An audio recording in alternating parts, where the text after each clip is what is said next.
neza tugushimiye kubw'uyu mugoroba wongeye kuduhuriza hamwe nk'abera bawe ngo twumve ijambo ryawe icyubahiro n'ikibi cyawe. Tugushimiye ko wadutoranyije isi itararemwa ukemera ko duhinduka abera tutariho umugayo imbere yawe. Ni igitangaza gikomeye mwami wacu ushimwe.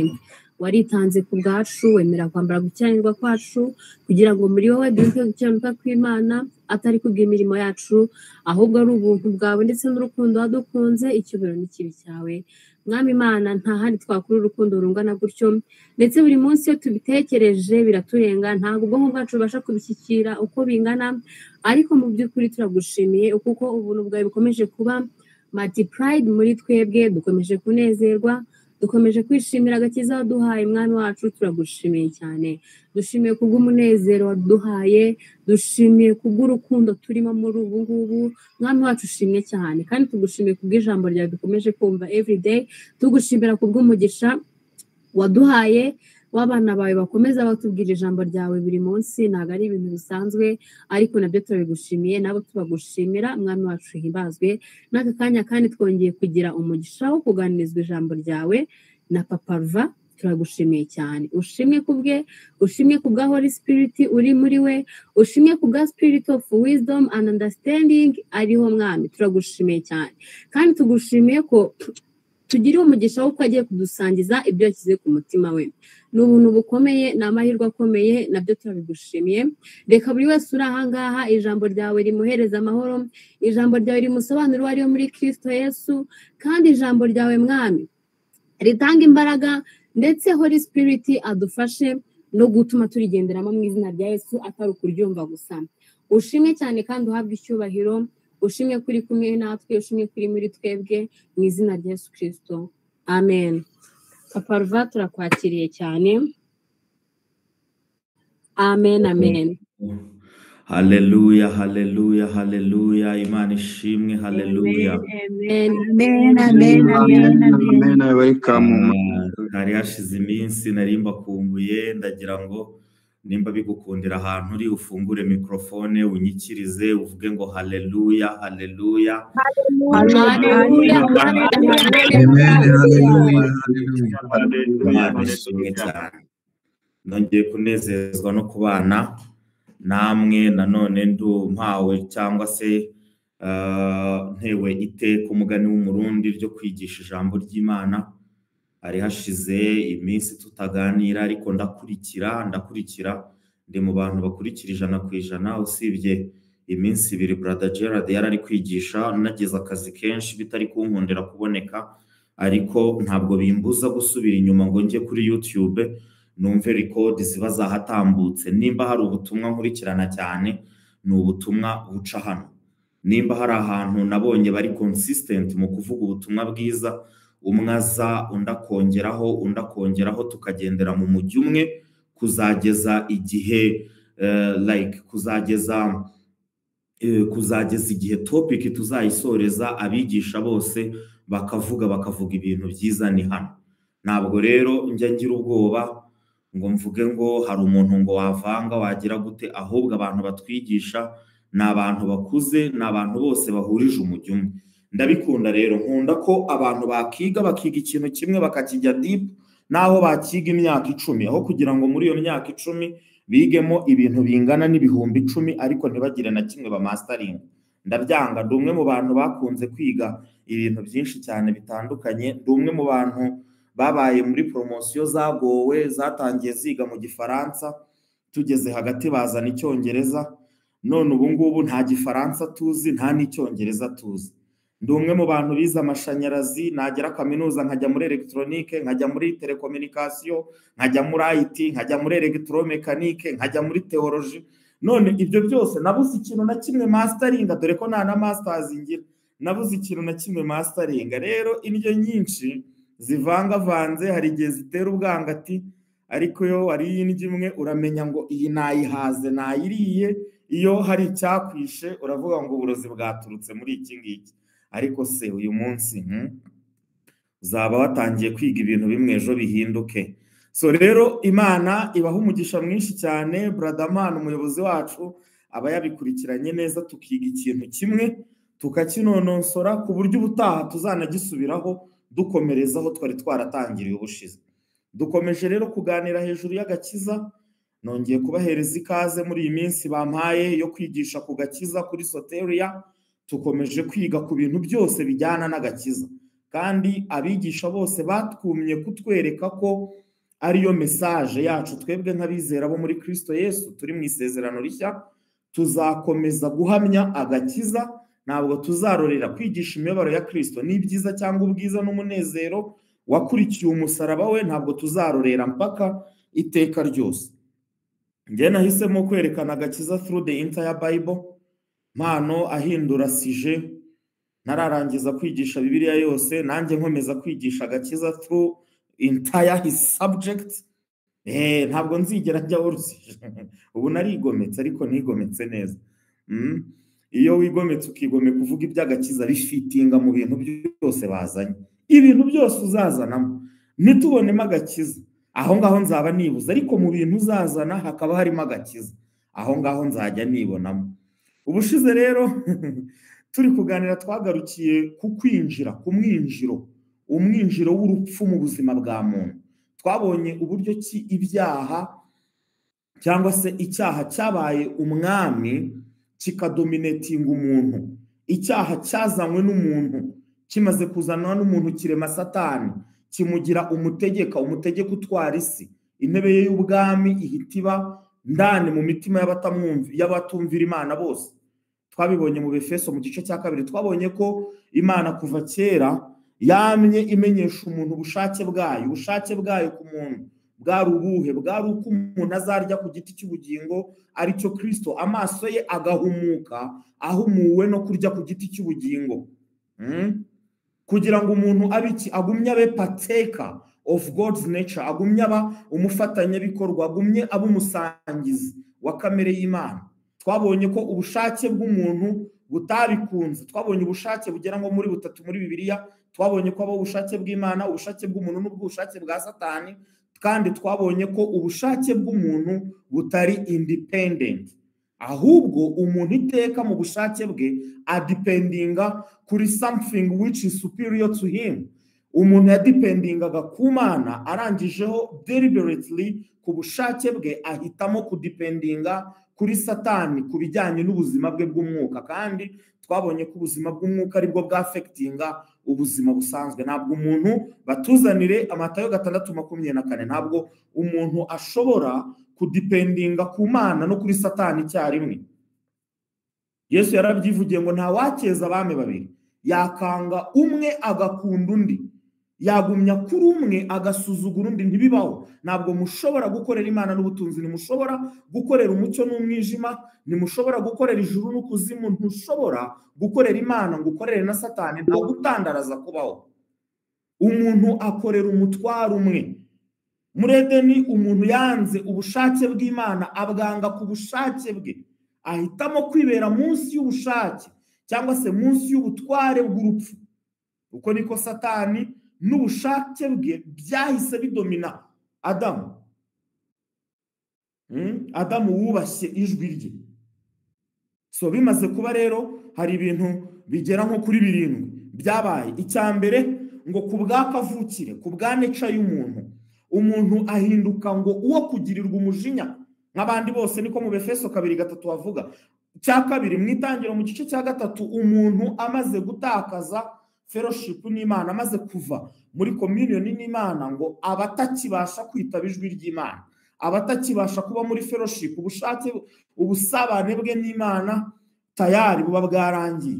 Ijwi umuntu agiye kwitaba cyangwa se agiye gusubiza rihita riba ijwi rya master we mushyashya witwa Satani. Cya gatatu, a man became an outlaw, man became an outcast from the garden with no legal ground of approaching to God.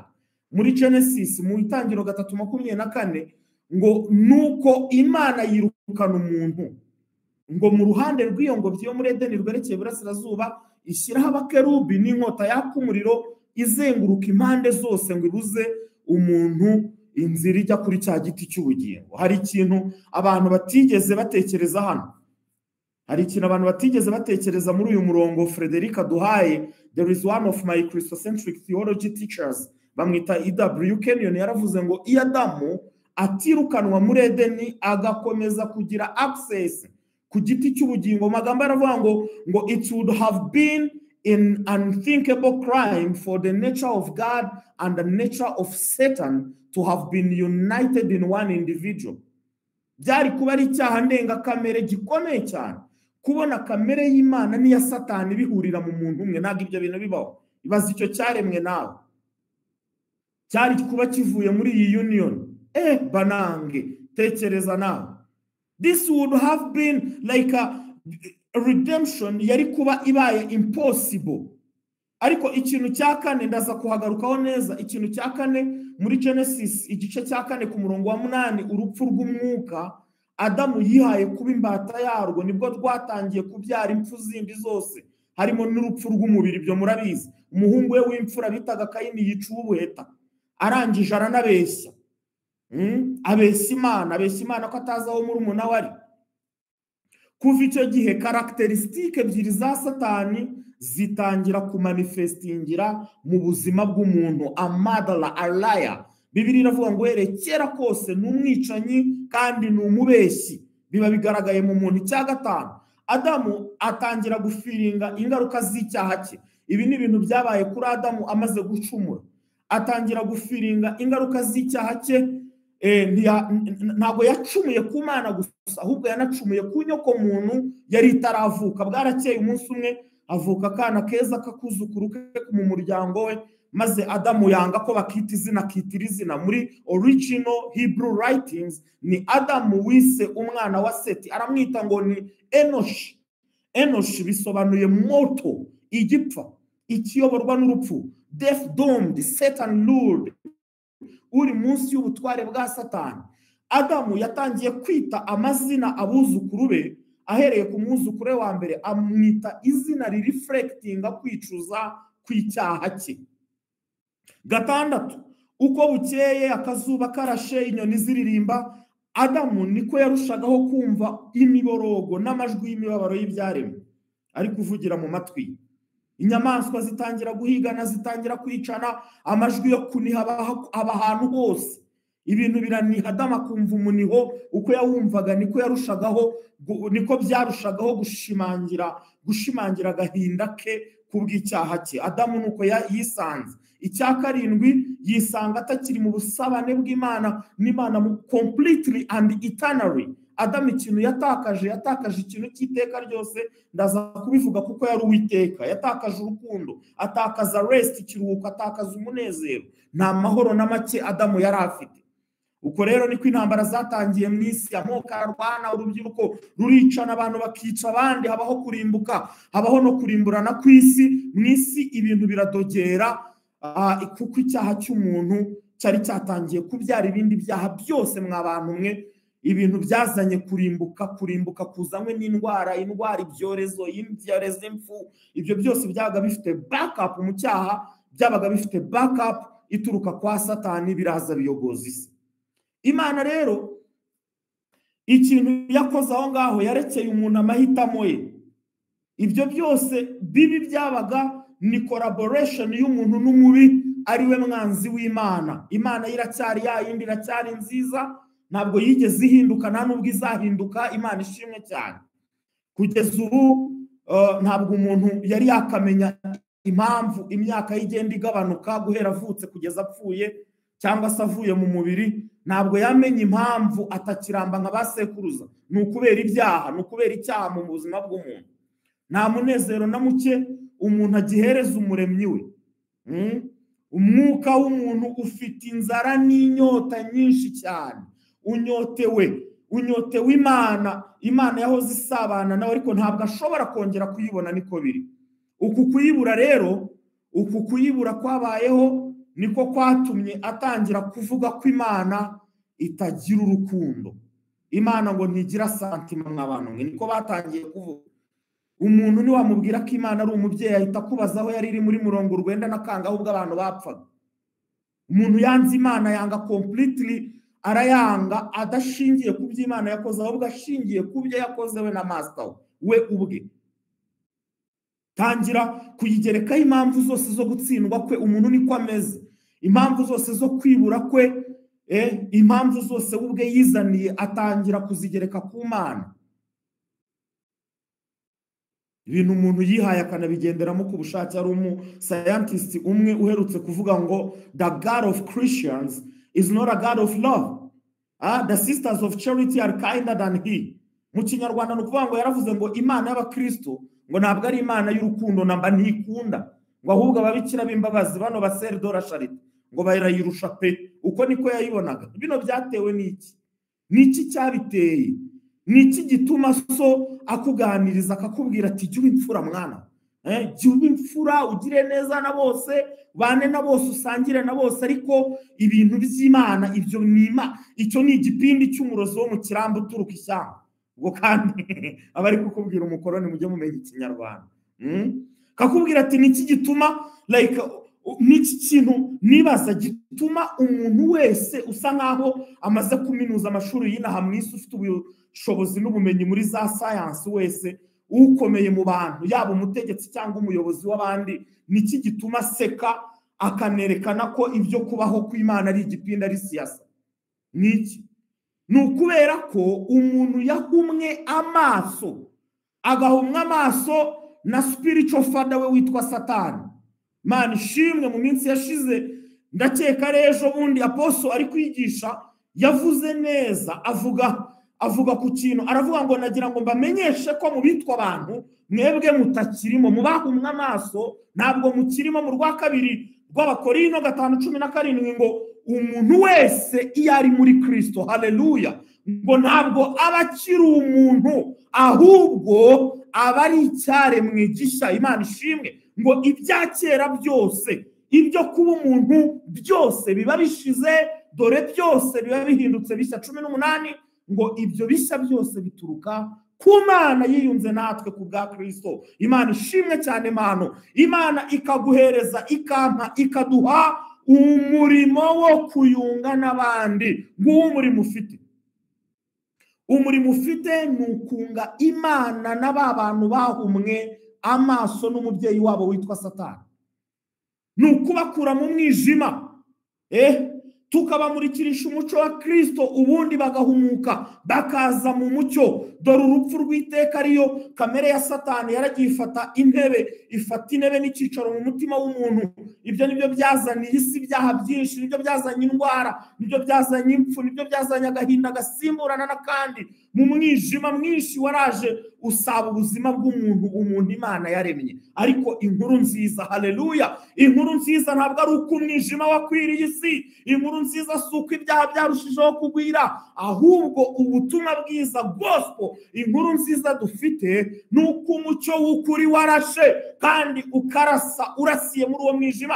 Yesu, haleluya, haleluya, haleluya, haleluya. Aravuga ngo ninjye mucyo w'isi, unkurikira ntazagenda mu mwijima na hato, ngo ahubwo azaba afite umucyo w'ubugingo. ngo unkurikira afite umucyo w'ubugingo, unkurikira ni njyewe monistra kali yamando, mfite nuzuye, ndi umucyo w'ubugingo mu izina rya Yesu. Mfite fakte mu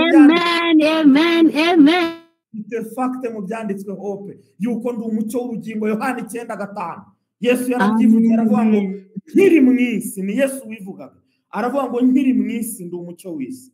As long as I'm in this world, I am the light of the world. Yesu niko yihamiriye. Amen. Aravuga ngo ndi umucyo w'isi, ariko ashyiraho akantu kitwa as long as akiri mu isi. Ni ukuvuga ngo Yesu kuba umucyo w'isi, yaravuga ngo as long as I'm in this world, nkiri mu isi ndi umucyo w'isi.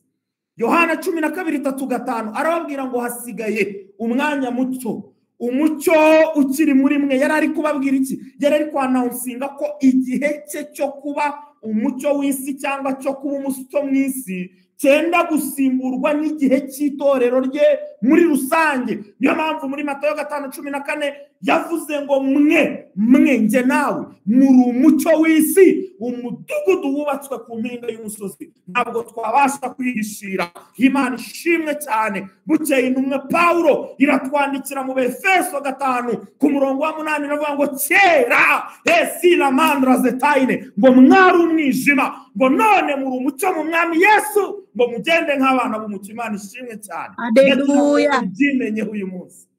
Nibyo Clarisse, ndashaka ubyimenyeho, ndashaka ubyikomezemo, ndashaka ubyiyaturireho, ndashaka ubyiyumvemo, ubitangaze hose, uvuge ngo ndi umucyo w'isi mu izina rya Yesu. Haleluya. Oh, hallelujah. I'm the light of the world. I am the light of the world. Imana ishimwe cyane. Igihe cy'umwijima wabundikiye bene wacu kirarangiye. Igihe cy'umwijima wabundikiye umuryango wawe kirarangiye, because you are shining and shining. Your light covers your country.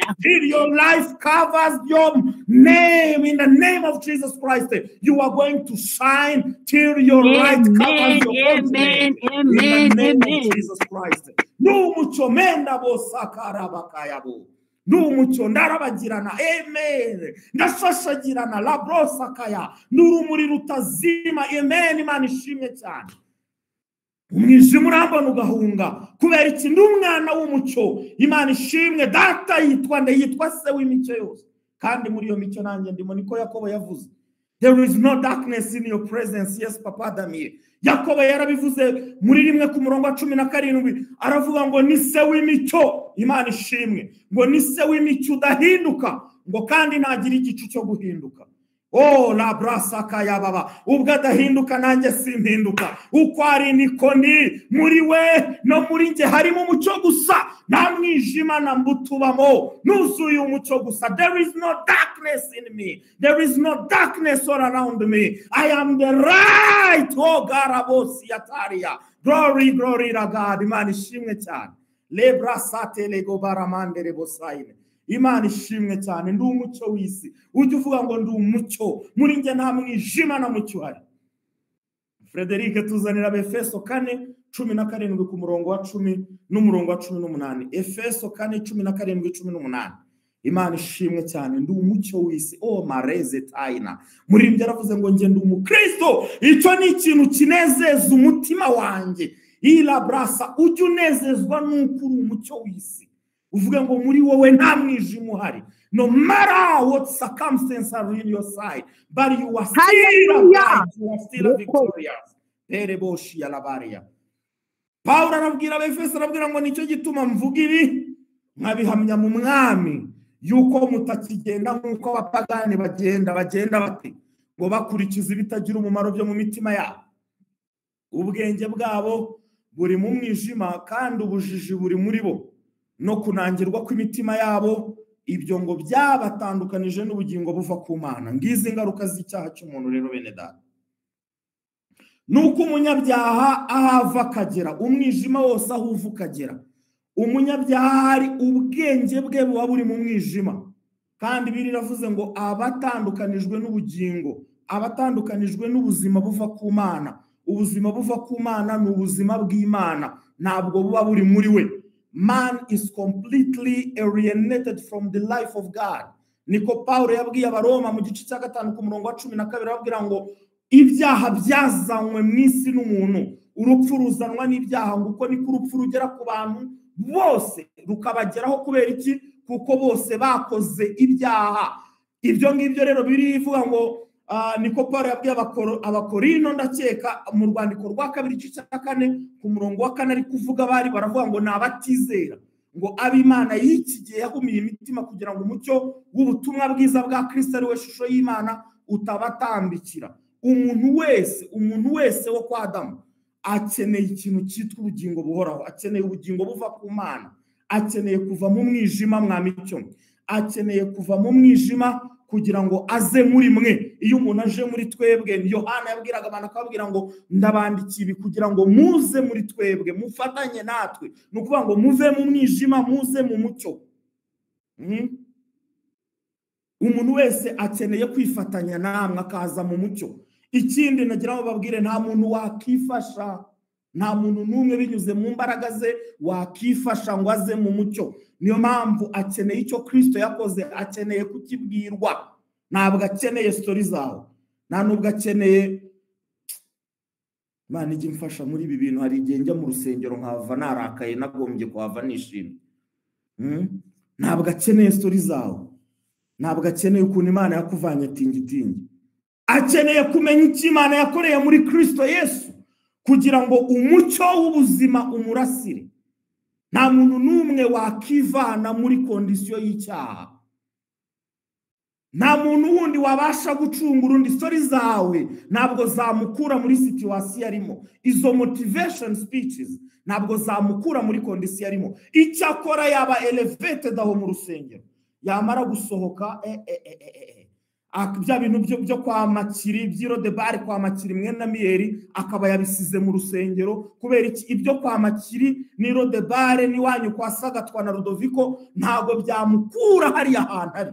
Excitement ntabwo yahamukura, abari akantu k'akadoze k'ikinyuri kumuha iyo asohotse arongera akisanga muri wa mwijima. Oh, nothing but the blood of Jesus. Akeneye kuva mu mwijima kugira ngo aze mu mucyo. Ntabwo yakicungura, nta n'undi muntu wamucungura, nta story yawe yamucungura. Uko wavutse umaze imyaka 2 mu nda ya nyoko ntabwo byamucungura. Nta nubwo wakigira intwari ngo umukure munsi y'ubutware bwa Satani, ntabwo bibaho. So kugira ngo rero haboneke umucunguzi w'abantu, byasabaga ko haboneka umuntu uruta Satani, umuntu utari munsi y'ubutware bwe, utaravutse kuri Adamu, kuko Adamu yishyize munsi y'ubutware bwe. Iyo yari Imana yonyine. Rero byayisabaga ko nayo ibanza igahinduka umuntu, ikavuka nk'umuntu, ikabaho nk'umuntu, igakura nk'umuntu, yarangiza igapfa nk'umunyabyaha. Munyumve nawe, ikicwa n'umuntu kugira ngo imuhe ubuzima bwayo. Kwicwa n'umuntu si ukurushwa amaboko nawe, ahubwo ni ukuzira ibyaha bye. Iyo niyo bita redemption cyangwa se gucungura. Gucungura byasabaga, mu ntege amatwi, byasabaga ko Imana itanga, byasabye ko Imana itanga ibirenze imbabazi. Byasabye ko haboneka ibirenze kubabarira ibyaha by'umuntu. Imana ribashije kubikora, kavuga ngo mbabariye Adamu n'abantu bose batoroka muri we. Imbabazi zari kuba zitanzwe, ariko ntabwo Adamu yari kuba acunguwe, ikibazo cye ntabwo cyari kuba gikemutse. Gucungurwa gufite uburemere burenze kubabarirwa, kubera ko ndi kubibwira abantu bavuga ikinyarwanda bazi ndakubabariye ariko ndagucunguye ntibayizi. Wababarira umuntu nawe, ariko umuntu ni wamucungura, kuko kubabarira umuntu ni ukumuhereza imbabazi zawe, naho kumucungura ni ukumuhereza ubuzima bwawe. Iyo Imana ibabarira gusa ntitanga ubuzima bwayo, nta cyari kubuza power na authority y'icyaha kugumya kuba hejuru y'ubuzima bw'umuntu wababariwe. Imbabazi gusa zonyine zigira gutya zikarangira, ariko ubuzima bw'Imana, Imana ishimwe, ntabwo burangira. Niyo mpamvu abantu bakiriye imbabazi gusa ntibakira ubuzima, bahora baturushya banayirushya basaba imbabazi uko bacumuye. Bahora basaba imbabazi uko bacumuye. Ni cyerekana yuko umuntu atari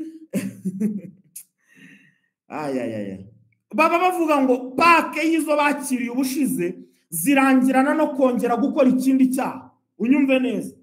Ariko umuntu iyo yakiriye ubuzima bwayo, ubuzima burimo imbabazi zayo, ntabwo abona imbabazi gusa, ahubwo abona n'ubuzima bwayo muri we.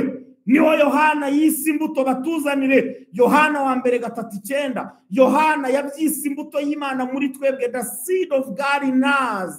Imbuto, seed, iri jambo ry'ikigiriki sperma, haturuka ijambo ry'icyongereza sperm, intanga y'umugabo. Ni ubuzima bw'Imana, intanga y'Imana ibiri muri we. Yohana 1:9 ngo umuntu wese, thank you brother, wabyawe n'Imana ntakora icyaha kuko imbuto yayo iguma muri we, kandi ntabasha gukora ibyaha kuko yabyawe n'Imana. Ntabibasha, usibye no kubikora ntabibasha.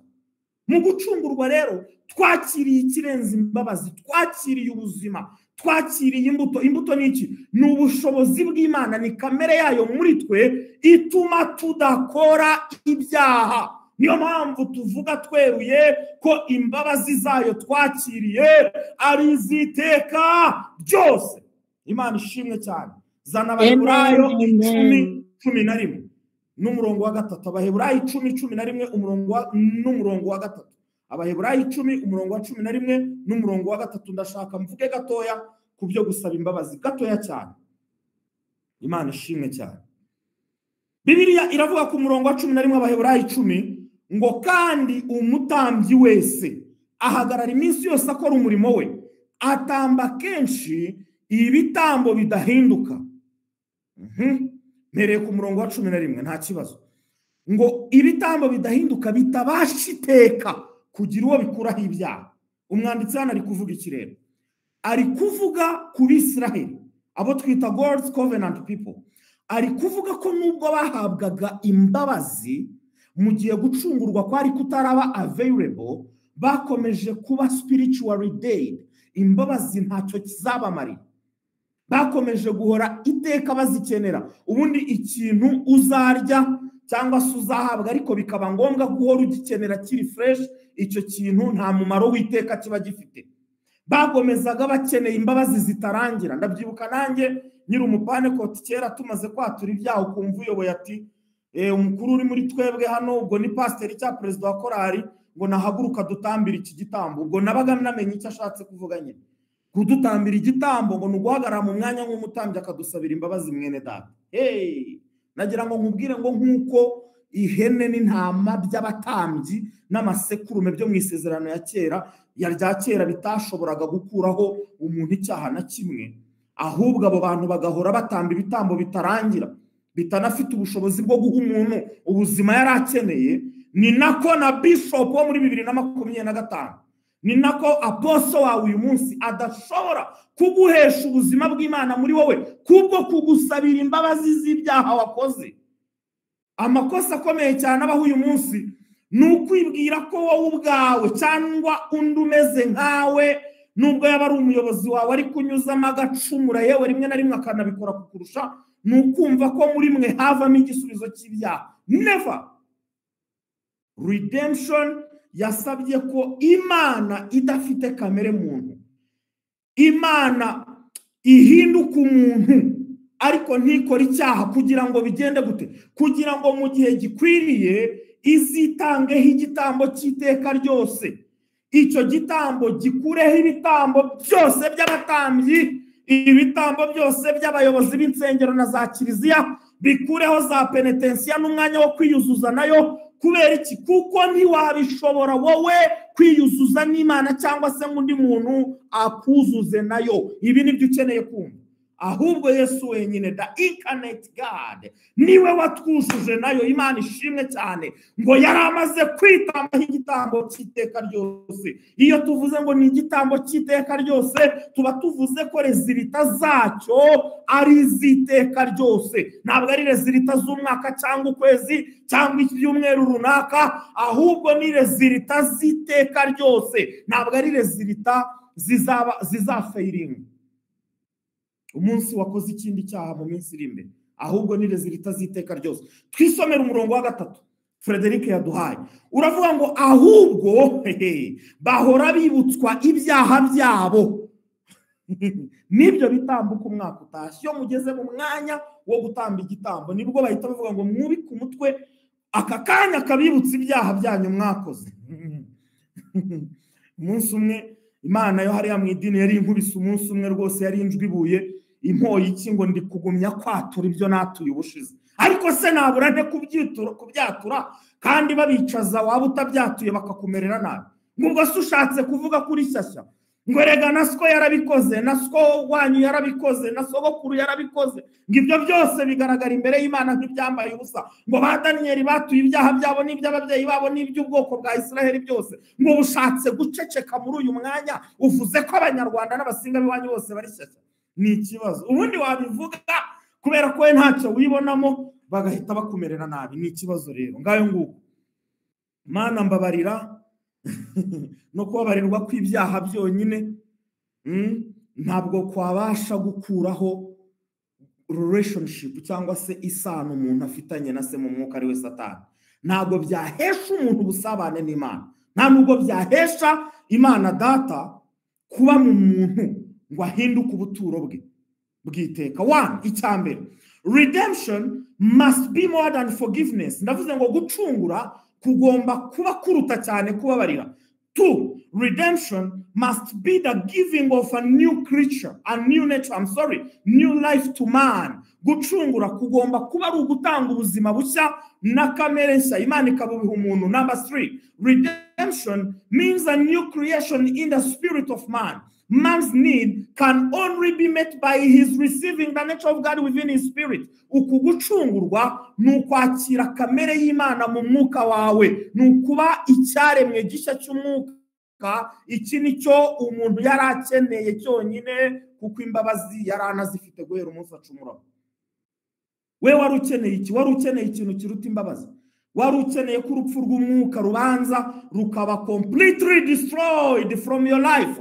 Wari ukeneye ko natire ya Satani, nature ya Satani, first of all, iba completely eradicated from your nature, so that you can stand free from satanic authority as though you had never died spiritually. Reka mbivuge neza. Wari ukeneye ikintu gituma utandukana na Satani first of all, ugatandukana na Satani burundu, kugira ngo ubashe guhagarara imbere y'Imana ntutarigeze upfa mu mwuka. Wari ukeneye ikintu gituma Imana ikubona, ikakwitegereza, ariko ikakubona ntutarigeze gukora icyaha na kimwe papa. Apana kukubona ngo ivuge ngo uyudamiye, ndi kumubona ariko ndabona yarabikoraga, ubundi akabikora ariko akababarirwa uko asabye imbabazi cyangwa se uko atanze ibitambo runaka. No, niyo mpamvu Paulo yabwiye Abaroma mu Baroma 6:6 ngo bamenye iki? Ngo bamenye yuko umuntu wa kera, haleluya, yabambanwe nawe kugira ngo umubiri w'ibyaha ukurweho. Ibi nibyo tugomba kumenya bizera mwe, ngo twe kugumya kuba imbata z'icyaha. Icyo nicyo Yesu yakoze, ni ukugira ngo tutagumya kuba imbata z'icyaha. Yagize neza uwo mwami w'abantu. Resatari makosheteli amando, ngo niwe wadukijije ubutware bw'umwijima, akabudukuramo, akatujyana, akadushyira mu bwami bw'umwana wakunda. Niko yabwiye Abakolosayi 1:13, ndabinginze mujye mumumpera amashyi ahangaha kuri iyi platform, nimwumva turi kuvuga neza, turi kuvuga dukoreye. Mana ishimwe cyane, mareze time akwiriye gukomerwa amashyi umwami w'abantu. Imana ishimwe cyane. Haleluya, ngo nkuko abana Yesadebo Nikosia Lamando ngo bahuje umubiri n'amaraso, uko niko nawe ubwe yahuje ibyo natwe, kugira ngo urupfu rwe, ariko Mana ndagukunda we, ngo aruhinduze ubusa ufite ubutware bw'urupfu ari we Satani. Mu Baheburayo 2:14 ku murongo wa 15 ngo yabikoreye iki? Yabikoreye kugira ngo abone uko abatura. Rezato balema reko zaina, ngo abature twebwe abahoze mu bubata bwo gutinya urupfu n'abahoze munsi mareze taine y'urwo rupfu. Mu kubaho kwacu kose twahoze mu bubata, all of our lifetime twahoze turi imbata. Oh my God, twari dukeneye deliverance imwe yonyine rukumbi, imwe irahagije. Session imwe yabereye ku musaraba, session imwe idukura mu rupfu rw'iteka, iteka ripfuye ikatujyana mu iteka rizima. Nababwiye ngo icyo Adamu yakoze cyamuzaniye ingaruka z'iteka, ariko nicyo Yesu yakoze cyatuzaniye ingaruka z'iteka. Twavanywe mu iteka ripfuye tuza mu iteka riri mu buzima, kugira ngo tubone ubuzima, ubugingo buturuka ku Mana. Niyo mpamvu Imana y'urukundo yirukanye Adamu ikamukura muri Edeni mu itangiriro mu gice cya 3 ku murongo wa 24. Iriya ni action y'urukundo. Reka nze basobanure neza. Byari kugira ngo atarya ku giti cy'ubugingo akiri spiritually dead. Byari kugira ngo atarya ku giti cy'ubugingo akiri spiritually dead. Ibyo nabyo twakagombye kubimwishimira kubwo kwirukana Adamu muri Edeni. Adamu yarakeneye ikintu yarakeneye mbere na mbere, si ubuzima bw'Imana. Munyumve neza, kuko ntago bwari kubana na kamere ya Satani muri we.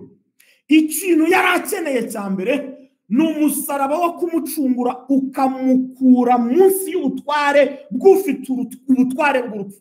Yego yari akeneye ubuzima kuko yari apfuye, ariko yari akeneye kamere y'Imana, ariko ntabwo iyo kamere y'Imana yari kuyimwepantinga until he first make it legally possible for Adam to be freed from the nature of Satan.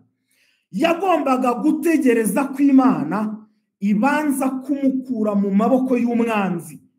Niyo mpamvu agakiza kacu bene data ari ubuzima bukurikira umusaraba wa Kristo.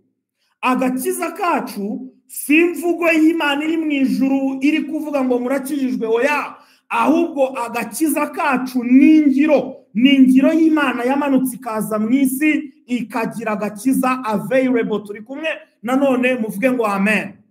Amen. Paulo amaze kumenya ibi bintu, amaze kumenya ububasha bifite n'ukuntu byakostinze Imana ubuzima bwayo, niho yavuze ngo noneho tuzarokoka dute bene da? Tuzarokoka dute ibintu byakostinze Imana ubuzima bwayo nitubyirengagiza, tukirengagiza agakiza gakomeye gatyo kabanje kuvugwa n'umwami wacu, maze natwe tukagahamirizwa n'abamwumvise. Agakiza n'ubuzima bwakirwa. Iyo butaba ubuzima bwakirwa, ntabwo hari kubaho abantu bafite ingaruka zo kutakurokoka. Agakiza si ubuzima buba imparted ku muntu wese uvutse mu nda ya nyina cyangwa se uhumeka umwuka w'abazima. Munyumve neza. Jean, funga mikrofone. Funga mikrofone. Nk'uko Adamu rero yabaye born again, cyangwa se nk'uko Adamu yavutse ubwa kabiri, Adamu yarabyawe, abyarwa na kamere ya Satani ubwo yacumuraga. Umuntu wese uriho who is by nature a child of wrath, umuntu wese uriho ufite kamere imugira umwana w'umujinya wo kurimbuka, agomba nawe kuvuka ubwa kabiri akabyarwa n'ubuzima bw'Imana. Niko Yesu yabibwiye Nikodemu ngo iyo amaze kuvuka ubwa kabiri, Yohana wa mbere 5:1, ngo nibwo ahinduka umwana w'Imana. Yohana wa mbere 5:1 na Yohana 1:12. Bibiliya iravuga muri Yohana wa mbere 5:1 ngo uwizeye, ndabisoma gakeya, uwizeye wese yuko Yesu ari we wabyawe ni uwizeye wese yuko Yesu ari Kristo. Uwizeye wese yuko Yesu ari Kristo, thank you, niwe wabyawe n'Imana. Ntabwo Imana yabyaye ngo ibyare n'abatizera ko Yesu ari Kristo. Mujye muba clear. Umuntu nakaze ngo akubwire ngo abantu bose n'abana b'Imana, nurangiza ngo ubyemere, jya umuhereza n'iki cyanditswe, kumubwire ngo iki kikure muri Bibiliya se. Kiravuga ngo uwizeye wese yuko Yesu ari we Kristo niwe wabyawe n'Imana, ngo icyakora bamwemeye bose bakizera izina rye bahawe ubushobozi bwo kuba abana b'Imana. Kuba ni ukubyarwa. Ibi byakunze kubera ko Imana Data yacunguye umuntu kugira ngo isubize umuntu icyifuzo yari afite cyo gukiranuka. Imana ishimwe.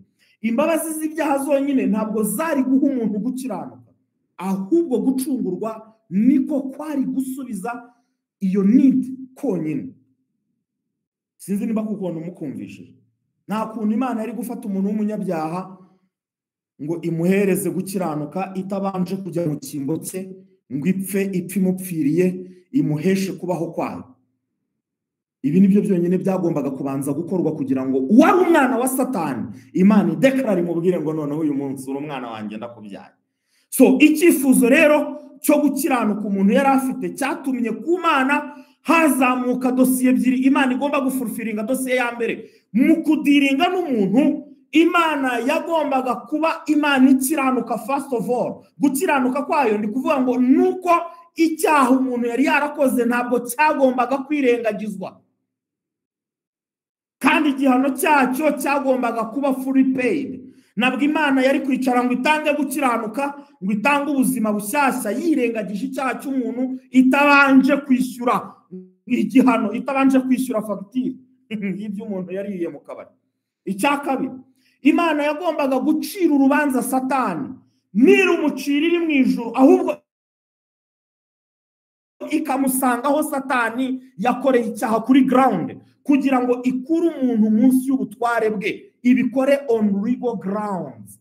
Dutangira ndabyibuka twariganye twigana ukuntu icyaha cya Adamu cyari icyaha kitababarirwa, Imana yagombaga kudiringa nacyo mu rwego ruri serious, rurenze ibindi bintu byose. Tega amatwi wumve ukuntu icyaha kitababarirwa ariko cyakuwe. Icyaha kitababarirwa nuko Imana itagombaga kukibabarira, ahubwo yagombaga kugikuraho. Hari abantu rero bazi ngo forgiveness of sin. What we have received is not a forgiveness. What we have received is the remission of sins. Nugukurwaho. Kubabarirwa ubundi ni ururimi wumva, ariko ni ururimi Bibiliya igikoresha kugira ngo urwumve, ariko si Imana yakoze. Imana yakoze remission, yararemitinze, yakuyeho icyaha. Igihano cyari gikwiriye umuntu cyari gihari, kwari ukuzimu. Reka mbabwire, umuntu ari itano, umuntu abaho iteka ryose, kuko umuntu ni umwuka. Abamarayika nabo bari itano. Rero iyo umuntu cyangwa umumarayika bahindutse abanyabyaha, iyo bahindutse abakrimineri, abacriminals, babahindutse abanyabyaha by'iteka ryose. N'ibihano rero bagomba guhabwa biba ari ibihano by'iteka ryose. Spirits are eternals, they are judged in the way of eternity. Imyuka ireternere n'iteka ryose igomba guhanwa mu buryo bw'iteka, kuko Imana ire mu muntu yari yaragennye ko azabaho iteka ryose mu isi, ariko arangije ahitamo urupfu no kubana na Satani mu kuzimu. Kavuga ati ninarapfa nzisangira Satani mu kuzimu. Niyo mpamvu Yesu muri Matayo 25 yavuze ko umuriro w'iteka cyangwa se ku kuzimu kwateguriwe Satani n'abamarayika. Reka nze mbisubiremo neza. Yesu yavuze ko muri Matayo 25 nakumvishije Jean, yavuze ko urupfu rw'iteka, yavuze iby'umuriro w'iteka, yavuze ko kuzimu kwateguriwe Satani n'abamarayika be aribo badayimoni. Umuntu rero yishyize mu bitamutunganirijwe, umuntu yagiye mu nyubako itaramugenewe. Imana ifite gereza nuko natwe tugira gereza mu Rwanda, ariko iyo gereza si y'umuntu, iyo gereza ni ya Satani n'abadayimoni. Mu Rwanda natwe tugira gereza zo gushyiramo abarenze ku mategeko y'igihugu, ariko iyo wijyanyeho nabwo barakwakira da, nubwo waba utayarenzeho. Uzagenda ubabwira ati nishe umuntu, urebe ko bakure ko gataha, n'abana beza baragucumbikira. Nubwo atari wowe gereza yubakiwe, ariko hariho umugabo hano i Muhanga uherutse gutanga ikirego cye kwa meya, yasubiye igororo rya Muhanga. Sinzi nimba mwarabibonye mu itangazamakuru, kamuntu ari maze iminsi n'abatera udustori ngo imvura yaraguye, avuye guhaha udushyimbo twe n'agafuka ku rutugu, ageze hano hafi ya gereza ya Muhanga abura aho yugama, arangije abona amarembo arakinguye, aragenda yinjira muri gereza, imvura ihise arasohoka, baramubonye, barangije bamutunga imbunda baturacika ujyahe turakurasa, bazamuye amaboko ati ndarengana, ati nari nugamye mw'abasekirite mwe. Ati ngweke wari wugamye, ushatse kuvuga se ko winjiriye he ko twahoze ku muryango nta muntu twabonye hinjira? Ati nge ninjiye mw'abantu mwe, ninjiye rwose.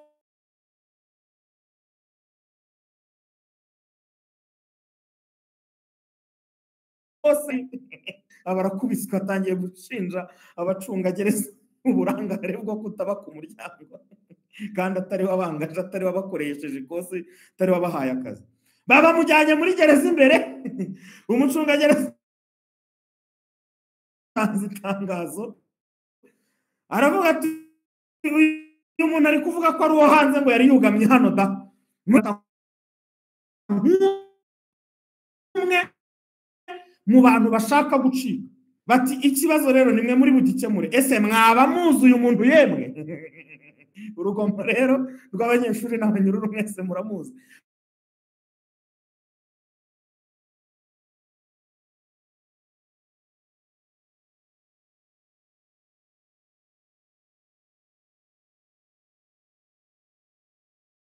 My friend, atuye amaranye iminsi ahubwo twagiraga ngo ari kudokinga.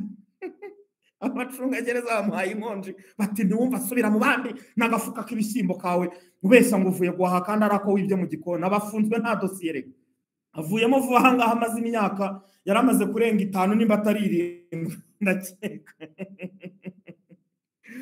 Guys, ntabwo bisekeje. Uko nguko niko abantu bazajya mu kuzimu kutabubakiwe, uko niko kurimbuka kutashyiriweho umuntu ahubwo kwashyiriweho abadayimoni na shebuja. Abantu bazakwisangamo kubw'amahitamo yabo. Nta muntu n'uyu n'umwe Imana izohereza mu kuzimu aho itigeze imugenera kuba, ahubwo umuntu uzajyayo wese ni ukubera ko willingly and liberally he will choose to go there. Yanze kwizera Kristo. Kristo yaravuze ngo naje mu isi ndi umucyo kugira ngo unyizera wese ataguma mu mwijima. Naje mu isi ndi ubuzima kugira ngo unyizera wese ataguma mu rupfu. Naje mu isi ndi ijuru kugira ngo unyizera wese ataguma mu kuzima. Ariko Yohana 1:5 Bibiliya iravuga ngo umucyo uvira mu mwijima ariko umwijima ntiwawumenya. Willingly umwijima, umunyabyaha uri mu kuzimu yanga umucyo ku bushake bwe. Nibyo Daniel ahitamo kwibera ahantu yugamye imvura avuye kugura udushyimbo. Bibiliya iravuga ngo uko niko kwitwa gucirwaho iteka. Ngo gucirwaho iteka nukuhe? Yohana 3:19 ngo nuko umucyo waje mu isi abantu bagakunda umwijima kuwurutisha umucyo, babitewe nuko ibyo bakora ari bibi.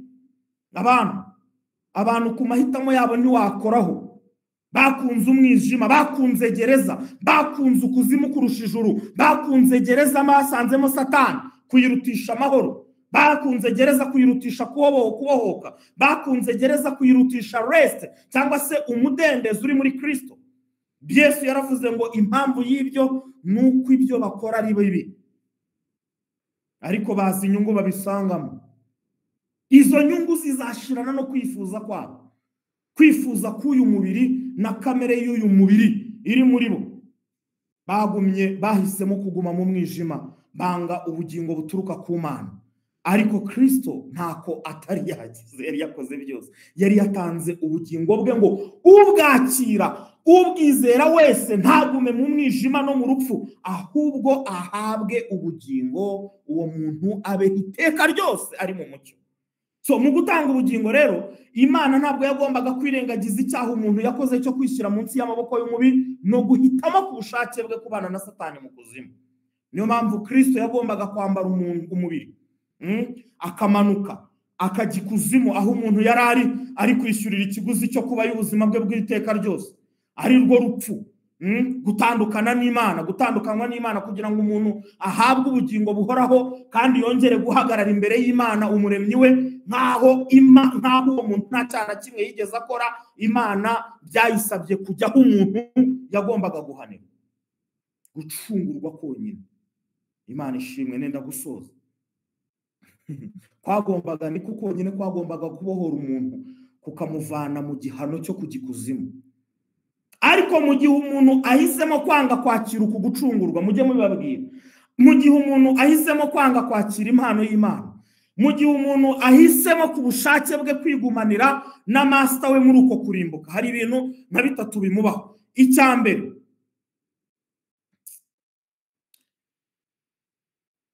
kubwo guhitamo, uwo muntu apfa urupfu rw'iteka, uwo muntu aba atandukanijwe n'Imana, uwo muntu n'Imana ubwayo ntiyamukurayo. Apostole umunsi umwe yigeze kumbwira ngo Imana ikunda abantu urukundo rwinshi cyane, ati kugeza ku rwego izanaguherekeza ikakubwira ngo ngaho rero igumira hamwe umuriro, niho hantu wihitiyemo kubaho. Ariko wese ukuri iyo turi kuvuga iby'abarimbuka ntabwo ariyo makuru yacu, ahubwo ni amakuru tubwira abavuga butumwa kugira ngo babibwire abandi. Imana ishimwe ko yatuzuranye na Kristo. Ndagira ngo mushireho emoji muyikomera amashyi. Yatuzuranye na Kristo, yasogongeye ukuzimu kugira ngo twe tutazakujyamo, yabaye umunyacyaha ihinduka icyaha kugira ngo tube gukiranuka. Imana yarakoze. Haleluya. Yaguhinduye umuntu mushya muri Kristo. Yesu nagira ngo ngubwire ibintu nka bitatu bikwerekeyeho. Uri umuntu wishyuriwe igihano cy'ibyaha byose, igihano cy'ibyaha byose wagombaga guhanirwa kugira ngo uve munsi y'ubutware bwa Satani. Icya kabiri, uri umuntu wamaze guhabwa intwaro zose z'ubwirinzi, wahawe ubutware bwose buri hejuru ya Satani kugira ngo Satani atazagusubiza mu bubata bwe by'iteka ryose. Nagira ngo nkubwire ngo uri muri Yesu Kristo. Haleluya! Yarangije kukugira imbata, umbata mu bubata bushya bw'umwuka, imbata mu bubata bushya bw'umudendezo. Ntuzigera wongera gusogongera ubuyobozi bw'umubukundi. Kandi nagira ngo nkubwire ngo Imana yaguhaye ikintu gifite garanti y'iteka ryose, unsaved always and you are eternally saved. Icya gatatu, nagira ngo babwire ngo muri abantu bambaye imibiri nk'iy'abandi ariko mufite, haleluya, dufite ingwate ariyo mwuka wera yuko tuzambikwa indi mibiri mishya mwizuka. Urupfu na dominion yarwo ku mibiri yacu ntabwo bizongera kudukanga ukundi. Nagira ngo mbabwire ngo bene data, ibyo nibyo byiringiro bizima by'abera. Ngo mumaranyishe imibabaro kubwirana aya magambo. Dufite ibyiringiro bitadukoze isoni, dufite ibyiringiro bizima yuko igipfa kizakurwaho kigasimburwa n'ikidapfa. Imana ishimwe cyane. Uko niko gucungurwa kwacu rero. Mu gucungurwa kwacu harimo package ikomeye cyane yo kudukura munsi muri classe y'abantu tukaba icyaremwe gishya. Kuko tayari uyu munsi twarangije kwakira ubuzima bushya. Haleluya! Ubuzima bw'Imana buri muri twe, kamere y'Imana iri muri twebwe. We have a perfect righteousness. Turi gukiranuka kw'Imana, dufite gukiranuka kuboneye rwose mu maso y'Imana. Uyu munsi twageze mu rugo iwacu, turabana mu rugo kandi turanyuzwe. Haleluya! Kerebo sharamande rebo saina. Amen, amen, amen. Kuko ngufite ndamahoro, ndashima cyane ko yambonye akanshyigikira.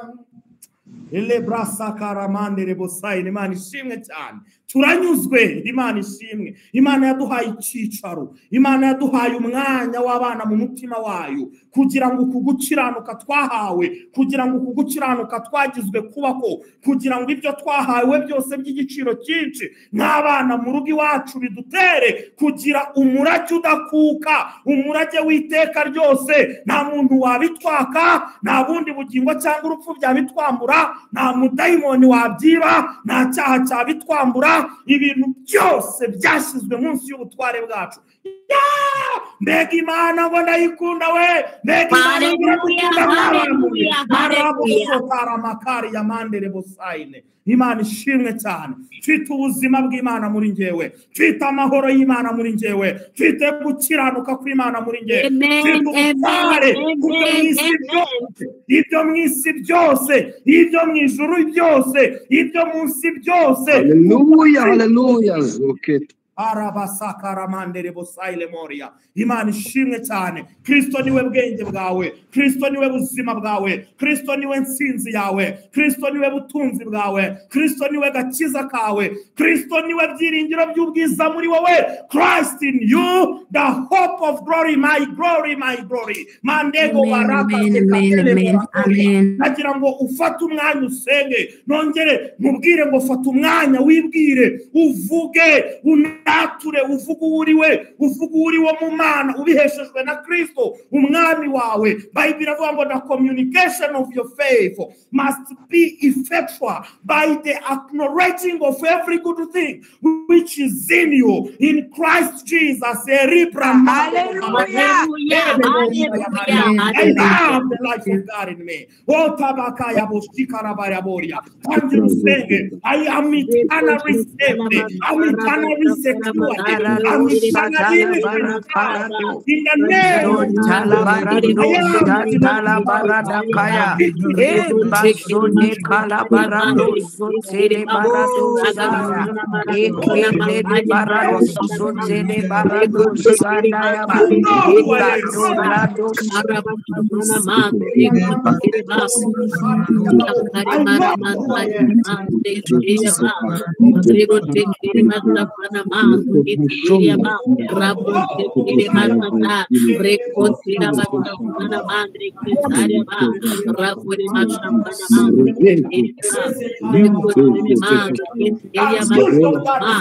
The Spirit of God is in me. The Spirit of the Lord is in me. The Spirit of sonship is in me.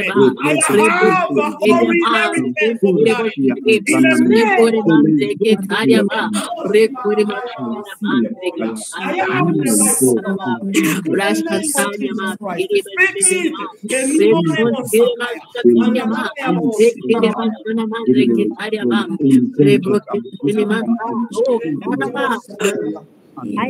vuga nagira ngo mubwire ngo nimba utaravuga mu ndimi mu buzima bwawe uyu munsi akira iyo privilege mu izina rya Yesu tangira uvuge mu ndimi kabineze uzura mwuka wera muri aka kanya. I speak it, I declare it, the Spirit of God is in you, so you must speak right now. Mendebo sikaya babahaya elebraka mazoto korobo emendibo sabaraya ishimire mu mwuka izina rya Yesu Kristo umwana w'Imana aya sibo zekele Maria I know who I am in the name of Jesus Christ, whom the Son of God has set free. He is free indeed. That's me in Jesus' name. Oh, ndi mumucyo w'Imana sinzarimbuka. Oh, sharama seke ababa. Elebari ababa. Hayabo bosi yakaya. Imana ishimwe cyane. Hallelujah, hallelujah. Oh, glory to God. Hallelujah, hallelujah. Imana ishimwe hetize ko biyamando.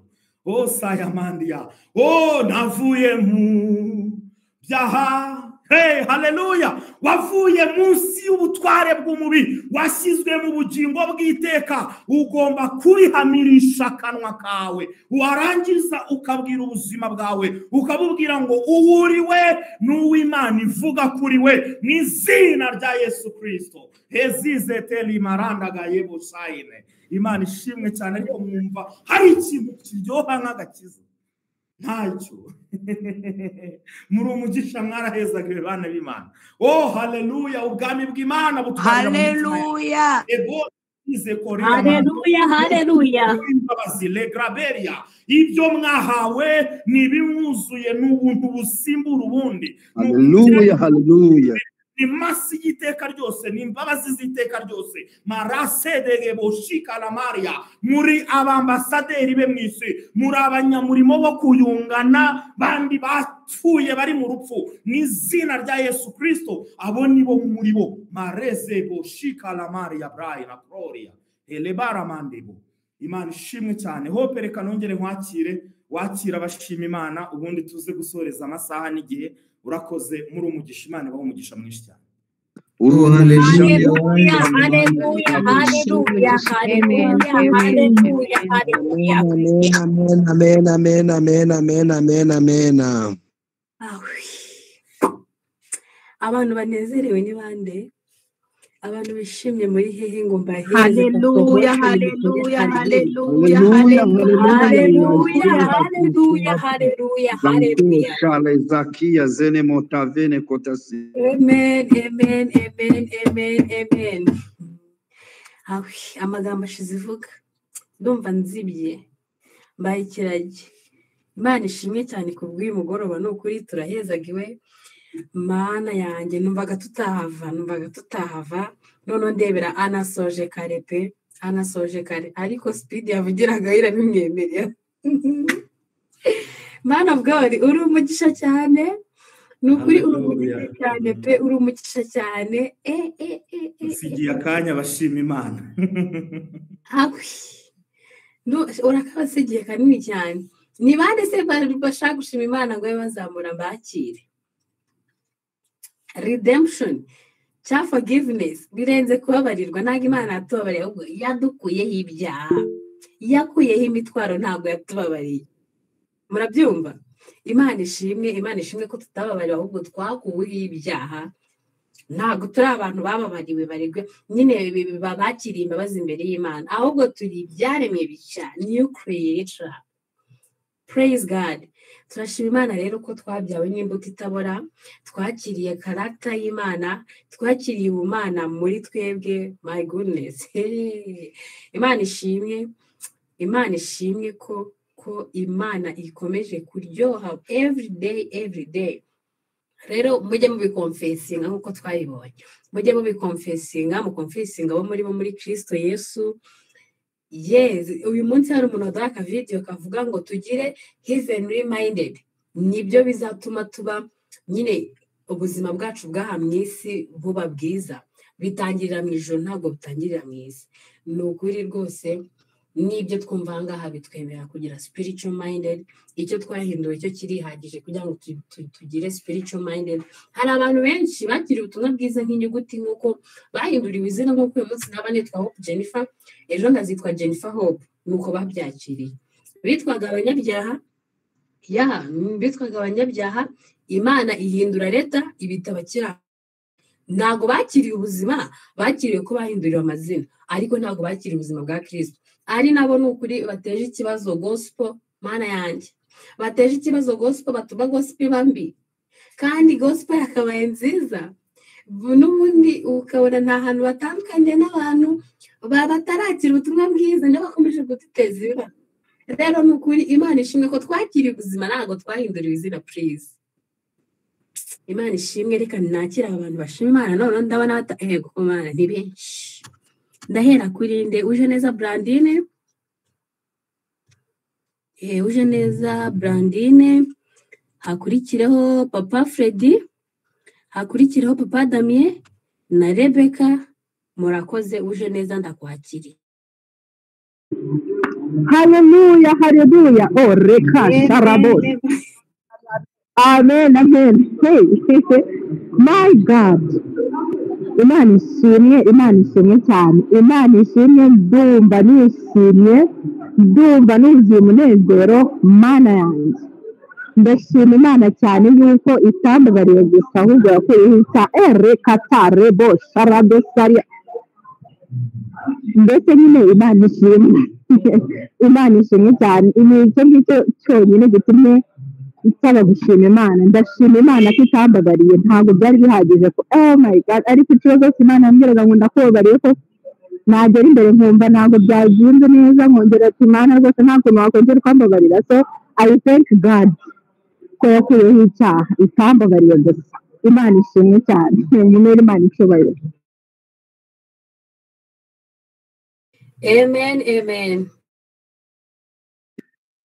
Amen.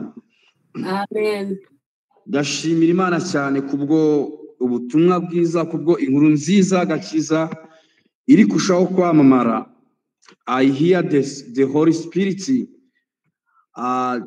turimo twigishwa, ariko guhera kare ibi bintu ubona abantu bari kwigira ubutumwa bwiza bwavuga, ugasanga haravuka intambara n'ibiki byose. I tell you ko ubutumwa bwiza bw'ubuntu bw'Imana burihagije. Ni ukuri tugiye kugera igihe abantu tuzavuga resistance zose zicike, ababona batuvuga bagatera amabuye bakagira gute, abanyamadini bose bagiye kwamburwa ijambo, bazamburwa ijambo buri cyo bavuga, kuko the gospel igiye gutangazwa ku isi yose. Generation igiye guhaguruka ivuge gospel. Ntabwo Yesu Kristo yigeze ahagurutsa abagabo b'ibitabashwa, batambye ibitabashwa. Yafashe abagabo bari unknown, bari batazwi, bari basuzuguritse, afata abantu batari bafite imbaraga, batari bafite CV, batari kuri YouTube. Nicyo gihe ntabwo zari ziriho. Uyu munsi hano amazina yacu ntazwi ku ma YouTube. Abantu benshi ku ma channel hirya no hino mu nsengero baratwangiye, baptize. Kibazagira resistance ya gospel ntibishoboka kuko igiye gusoundinga ahantu hose, ngo Paulo n'abandi bose bagize mu Bugiriki, ahantu hose batanninga down, bakwita hasi barubika, kugeza ubwo abakonikoni bose batasi. Abari imana zari zarashinzwe za Diana, igirwamana byo mu Bugiriki byose, inzu zabo zose zarasenywe, ibitabo baragurisha because of gospel. It's a time we must be consistent.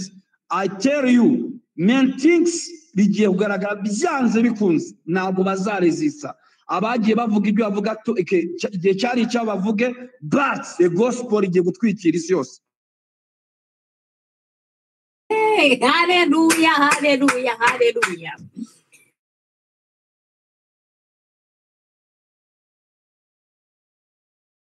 Papa Damien, you are welcome. Hallelujah, hallelujah. Amen, amen. Ndashima Imana ku bintu bibiri. Kare nahoze numva icyigisho Montana yaraye yigishije. Uko sinari mpari ariko kare ndi mu kazi nafashe umwanya wo kumva ukuntu yigishije. Noneho ikintu nshima Imana gikomeye ni ukuntu ubutumwa twigisha hano bugenda bwuzuzanya. Mu muteguro w'Imana ukomeye cyane. Montana hari ahantu yigishije yitsa ku kintu kivuga ngo hari ukuntu kera yatuvuga ngo ubuzima bwanjye nabuhaye Kristo, ngo ubuzima bwanjye nabuhaye Imana, asobanura ukuntu we had nothing to offer. Uyu mwanya rero ndushijeho kubyumvaho ene data Olympia adusobanuriye ukuntu gucungurwa no kubabarirwa ari ibintu bibiri bitandukanye. Sometimes hari ukuntu umuntu yabyumvaga ariko he went deep, igiye arabidusobanura mpita mbihuza neza n'ibyo Peace yaraye yigishije by'ukuntu wa mugani ubundi twari dufite iki cyo guha Kristo utarigeze kumenya icyaha. Ubu rero I got more enlightenment, hari ukuntu nsobanukiwe rero bitumye numva nshima Imana. Icya kabiri nshimye Imana, mwabonye abashyitsi nagiye ngira mu minsi yashize barimo mwarimu wanjye ku itorero n'abadiyakoni dukorana umurimo. Nagira ngo mbabwire ko nyuma yo kudusura ubu ngubu aho duhurira twigishanya ijambo ry'Imana nabo bari kwigisha ubutumwa bwiza.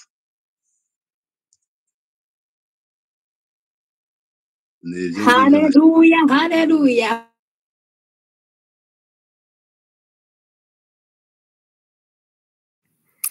Hallelujah. Amen, amen. Amen, amen. Nanjye ndashima Imana cyane kuri uno munsi. Nkijijwe vuba, maze igihe kinini mu idini ariko nanjye nkijijwe vuba. Ndabishimira Imana. Nahoze kuva kera mpura n'abantu benshi bambwiriza ubutumwa pe, bakabimbwira nkabyumva, nkumva nibyo, ako nkabyumva gusa nyine, kubyumva gusa nyine simbyizera. Nizirika mera nk'uwo muntu Hope yavuze witwaga Hope Jennifer, mu kanya kitwa Jennifer Hope. Nyine sinabyizera ngo mbyakire mu mutima wanjye. Nizirikaho ikintu kimeze nka condemnation, nitwa ngo narakirijwe, nanjye nibwira ngo narakirijwe, ariko mu by'ukuri actually ntarabyizeye. Ako ndashima Imana ko mu minsi yashize nk'amezi abiri, uko nagiye nigishwa hano kuri no platform, nigishwa natangiye nigishwa ibintu atari ubwa mbere mbyumva, ariko nyuma ngenda mbisobanukirwa nza kwizera neza. Ndashima Imana cyane. Ndashima Imana ko nanjye ndi umucyo. Birarenze byatari. Hari igihe umuntu aba yiyumvira ibyiyumviro ariko nta buryo nyine bwo kubisohoramo, biragoye. Ntabwo nyine mbasha gusohora ngo numve ibyishimo mfite mu mutima wanjye, ngo numve ngo mbisohore, biragorana, ariko ndashima Imana cyane. Ikindi cya kabiri nshima Imana, second service duherutse Olympia yatubwiye ngo buriya umuntu akijwe agakiza ahantu hambere kagira inyungu ni muri famiye. Iyo ukijijwe abantu babona inyungu ba mbere nabo mubana nyine muri famiye. Ndashima Imana, biranezeza kubona uri kubwira umuntu gake nyine muganira, ukabona ari kubyumva, ukamubwira utuntu duke ukabona ari kubyumva, ukabona nyine duke umubwiye aropeninze mind, nyine ari kugenda byumva ejo ukumva ari kuguhamagara nganiriza ubushize waranganirije numva ni byiza nganiriza agatangira kuko yaproachingira biraryoha cyane. Ndashima Imana ko bamwe muri famiye yanjye nabo nyine nabo bari sinzi ukuntu nabisobanura, gusa noneho mfite mukuru wanjye we nabyita ko ari nkaho namweretse nyine urumva ibyo dukora twebwe kuko abantu baba basanzwe ari abanyedini, reka mbyite ko ni nko kumuhumura amaso ukamwereka inzira ya nyayo y'agakiza. Noneho ubu asigaye ampamagara akambwira ati wasomye hano ngo wajye guhasoma ukumva byari bimeze gutya, ngo none ngo ntasomye ngo mbona bimeze gutya. So ndabishimira Imana ko uko nyine tugenda tuvuga tukabona abantu bari opening mind zabo, bari gufungura umutima wabo kwakira inkuru nziza nyine ya nyayo y'ukuri itandukanye n'ibyo twigishijwe kuva kera. So ndabishimira Imana, ni ryo shimwe numva rinyuzuye muri no mugoroba. Imana ishimwe. Murakoze. Amen, amen. Imana ishimwe cyane kubw'amashimwe ya bene data, ni ukuri yose urumva ni amashimwe y'agakiza. Imana ishimwe, turanezerewe kubw'inyigisho twumvira aha ngaha ko zitangiye gusakara isi yose, noneho ngo n'abarimu b'abanyedini batabashaga kubirisivinga bari kubyigisha mu madini. Wow, Holy Spirit kabisa ari mu kazi kose. Imana ishimwe, turanezerewe. Ibihe byacu bihora ari byiza, iminsi yacu ihora ari myiza, amateraniro yacu ahora ari meza. Ubu uko tuje aha ngaha turushaho kwakira ubwiza buruta ubundi bwiza. Rero amashimwe niyo tubamo, niyo tubagamo. Imana ishimwe cyane. Rero reka nakire Pastor Mpano adusoreze. Murakoze. Papa Ruva kambajije ngo shuwa iki Papa Ruva? Shuwa narinde gusubiza comment ya Sister Jocelyn. Okay. Kanakire Pastor Mpano adusoreze amateraniro yacu. Murakoze. Haleluya, haleluya. Reka dufatanye gushimira Imana cyane kubwo umurimo mwiza uri gukorerwa hagati muri twebwe. Dukomera Imana amashyi menshi cyane. Dushimira Imana cyane kubw'ubuzima bwa Papa Olympe, dushimira Imana kubwa Hope Jennifer, ndashimira Imana kubw'ubuzima iri kuzuza muri twebwe, kandi ndabizi neza yuko na mind zose zihagurukira kurwanya kumenya Kristo. In the name of Jesus, Christ is being preached around the world. Naratangaye cyane, ndanashimira Imana cyane ko twari dufite iminsi 3 y'ivugabutumwa muri Mumbai. Nari maze iminsi muri Mumbai, iminsi 3 twagize ibihe byiza cyane. Imana yabanye natwe. Some of you have seen videos turi guhimbaza Imana hamwe na bene data muri Kristo Yesu w'Abahinde.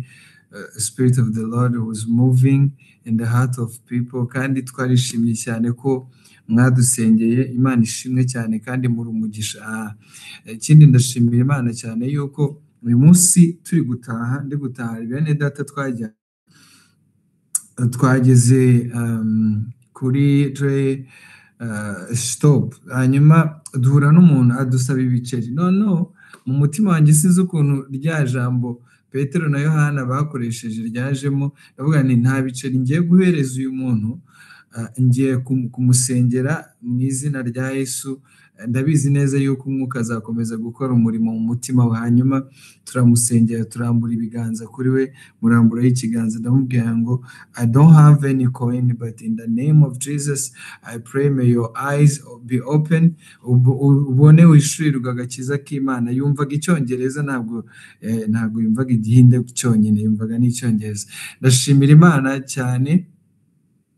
Actually, it was my first experience kubikora. Okay, ni nko muri gare, open area, kuko nyine ntinya Abahinde ukuntu, kuko ntibaba bazi ururimi.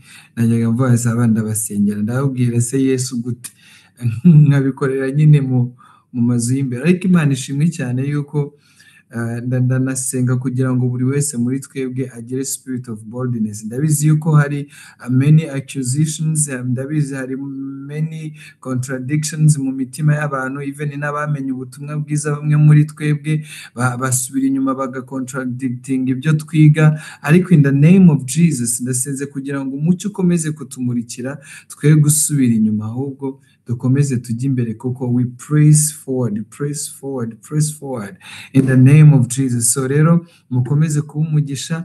Turifuza cyane gutegura ibihe byo gusenga. Muri iki gihe ndi kumva umwuka wera asunikira ko twasenga tukabreakinga every stronghold, every mind, tukadedicatinga every mind ku mwuka wera, tukasubmitinga ibintu byose ku mwuka wera. Imbaraga z'Imana ziri muri mwebwe zikamanifestinga, abantu bagatangira kumenya ubutumwa bwiza. Any contradiction will be, in the name of Jesus, aligned with the word of God. Imana ishimwe cyane. Amen. Mu misiza turategura ibihe byo gusenga. Yabizi ko mu bihe byo gusenga umwuka wera aramuvinga agakora ibintu bikomeye cyane. Imitima yari iri hardened igatangira koroha, nk'uko Rebecca duhaye testimony, n'abandi badashaka kubyumva babyumva bakaryoherwa, ariko nyuma bakavuga ati biriya bintu mwigisha, nabo bazabyumva kandi bazajya kubibwira abandi. Ubutumwa bwiza buzagera kure. Papa Damien warakoze cyane kuturarikira mwene data akaza tugasangira, kandi bajye bakomeza kuza, kuko turushaho kugenda twubakanwa n'izina rya Yesu Kristo. This is a playground. Yes, the opposition is going to change into submission to God. Amen. Hallelujah. Imana ishimwe cyane. Hari abantu benshi bari guhura na persecution, ntimutinye, ntabwo ari twe twenyine duhura n'izo contradictions, ariko umwuka wera uri muri twebwe azakomeza kudusustaininga, aduhereza imbaraga. Mana turagushimira, reka dufatanye gushimira Imana. Ndashaka ko dushima Imana kubw'umwuka wera wo gushira ubwoba uri muri twebwe, nk'uko muri Timoteyo handitse ngo Imana yaduhaye umwuka utari uw'ubwoba, ahubwo wo gushira amanga, tukavuga ibitwuzuye, Kristo wuzuye muri twebwe. Amen. Hanyuma dusenge na bene data kugira ngo imitima yabo yakire, ibe soft kwakira ijambo ry'ubutumwa bwiza mu izina rya Yesu. Turagushimiye Mwami mu izina rya Yesu, tugushimiye kuko umwuka wera w'ubuntu uri hamwe natwe. Rade shablako shatalane mando evane satari amande reko shagadagada barade bushataya. My God, ndagushimiye yuko imbaraga zawe ziri muri twebwe, ziri kumanifestinga, ziri guhindura imitima, imitekerereze, ziri guhindura izina rya Yesu Kristo ibyo abantu bibwiraga, uko abantu bagufataga, perspectives, uburyo abantu bagufataga biri kugenda bihinduka, kuko umucyo wawe urukurushaho kumurika, tukaguka, tukagukira kukumenya ndetse no kukubwira isi yose. Ntabwo ari kuri no platform gusa, ahubwo hano tuza kugabana no kumanyagura kugira ngo tubone package yo kujyana kubwira isi yose. In the name of Jesus, ndasengera buri mutima wese kugira ngo, kuko nta wigishwa gusa uri hano, twese turabigisha kandi bavuga ubutumwa bwiza mu mahanga yose. Ndasenze kugira ngo buri muntu wese uri kuri iyi platform agire umwuka wo gushira amanga mu izina rya Yesu. Ndashimira Imana yuko hari igihe kimwe intumwa zajyaga kubwirizwa zataha zakubiswe, zatotejwe, ariko ngo baza mu cyumba basenga ukongera ukabuzuza umwuka wera. Hallelujah. Kandi uwo mwuka wera wabaheshaga gukomeza guproclaiminga gospel. Niyo mpamvu natwe byatugezeho. Ndashima Imana kubw'aba bene data bakiriye uyu mwuka. The same spirit, oh God, the same spirit of boldness is carrying us, oh God, and we are carriers of the presence of God. In the name of Jesus, we are going to turn the world around. Isi igiye kumva ubutumwa bwiza binyuze muri twebwe, kandi sizafatanya natwe gushimira izina ry'Uwiteka, kuko you are sending a very move of revival kugira ngo isi yose imurikirwe n'umucyo wawe mu izina rya Yesu. Urakoze kuri kumwe natwe, kandi ndagushimiye ko ukijije indwara hagati muri twebwe. ndagushimiye ku bwa financial breakthrough, ndagushimiye ku bwa anything, ikintu cyose umutima wese wifuza muri uyu mugoroba urakiriye kandi babonye inzira mu izina rya Yesu, amen. Mwarahezagiwe, umutima wawe icyo wifuza nutahane icyo umutima wawe ushaka, kuko Yesu yabyemeye, amen, amen, hallelujah. Imana yarabahezagiwe.